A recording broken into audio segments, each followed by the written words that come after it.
Ketika anak-anak bertanya, bucket list apa di tahun 2023 yang akan kita penuhi, maka saya menjawab sederetan impian dan ter-highlight mengunjungi situs sejarah Roman Emperor. Kita mau berkunjung ke situs sejarah kerajaan Romawi agar paham mengapa Romawi bisa menjadi kerajaan selama 1600 tahun, bahkan saking luas wilayah ibu kotanya sampai dibagi dua. Romawi Barat di Roma dan Romawi Timur di Konstantinopel. Romawi Timur menjadi wilayah Turki dan sebagian Yunani, beribu kota di Konstantinopel yang sekarang menjadi Istanbul. Oh by the way, Bosman di narasi-narasi di awal-awal perang Ukraina diserbu Rusia mengatakan kemungkinan besar Turki akan menyerbu Yunani, seperti halnya Tiongkok akan mengambil alih Taiwan. Namun, pejabat yang berkuasa sekarang dari awal era selalu mengatakan tidak akan ada perang lagi. Ternyata duer, Ukraina diserbu dan perang terjadi. Baru dah pejabatnya gelagapan kayak orang gak bisa berenang nyebur ke kali. Kemudian sebentar lagi Taiwan dianeksasi Tiongkok. Waktunya ya terserah Xi Jinping, tapi niatnya kenceng pol. Dan gak tahu lagi apa yang akan dilakukan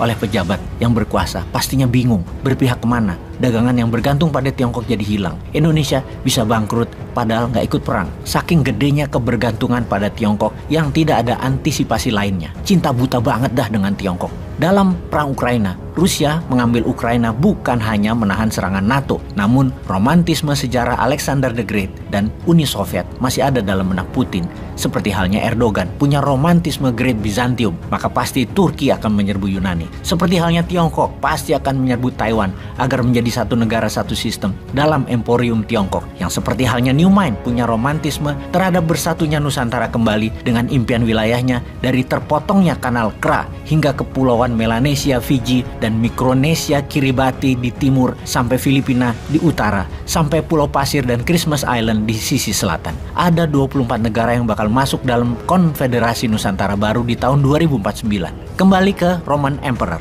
yang memiliki sejarah panjang selama 1600 tahun yang ternyata bisa rubuh juga dalam 8 kali percobaan penaklukan serangan tersebut. Namun yang terakhir baru bisa menaklukkannya adalah sang jenderal, sang kaisar Genseric yang mengendalikan laut dari Afrika Utara yang membuat lapar Roma. Namun bukan karena Genseric pintar Romawi kalah. Di dalam Romawi terjadi kehancuran tatanan sosial yang pejabatnya, senatnya korup, penguasanya gemar foya-foya, tentara petugas keamanannya menekan rakyat dan sistem keadilan yang buruk hanya memihak yang bayar. Momen ini ditunggu dengan tepat oleh Genseric yang akhirnya bisa menaklukkan Roma. Sejarah ini harus saya kunjungi situsnya, mulai dari Turki, di Istanbul, terus ke Roma. Saya ingin napak tilasi agar nanti ketika Newman mendapat mandat, kesalahan Romawi tidak kita ulangi. Pelajaran yang didapat adalah menyerang sebuah negara besar akan sulit mengalahkannya dari luar, harus dari dalam. Ketika dalamnya bobrok, inilah masa dari luar menyerang. Dan kalau kita kuat di dalamnya, selalu terjaga integritasnya, patriotismenya, swasembada kebutuhan dasar mandiri, sandang, pangan, papan, pulsa, kesehatan, pendidikan, sistem hukum yang adil, kesamaan peluang, dan pejabatnya orang-orang yang merit berdasarkan meritokrasi orang prestasi, maka sulit negara tersebut akan rubuh. Kekuasaan 2000 tahun Nusantara pasti bisa tercapai. Hancurnya Tiongkok bisa dari dalam, hancurnya Amerika juga harus dimulai dari dalam. Sebelum mereka saling menghancurkan dari dalam, maka secara kedaulatan Indonesia harus menyiapkan Indonesia emas di tahun 2045. GDP harus naik 20 kali dari sekarang dalam 22 tahun ke depan. GNP minimum 30 triliun. Mimpi, ya memang mimpi. Namun selama masuk dalam pikiran Anda, maka semuanya bisa terjadi. Anda tidak perlu percaya sekarang, cukup masukkan saja ke otak Anda tentang misi Nusantara baru atau Lemurian baru deh, biar lebih powerful. Mengapa saya ingin belajar tentang Romawi? Karena beberapa tahun yang lalu kami sudah mempelajari sejarah yang saya sangat minati yang lainnya, yaitu sejarah Andalusia. Kita semua tahu usia negara Indonesia belum sampai 80 tahun. Andalusia pernah menjadi pusat peradaban Islam dunia yang wilayahnya mulai dari Persia, Arabia hingga Eropa selama lebih kurang 700 tahun. Andalusia adalah pusat pemerintahannya yang berada di Granada. Saya sangat ingin mengetahui sejarah Andalusia yang sangat powerful itu kok bisa bubar. Apa karena serangan musuh dari luar?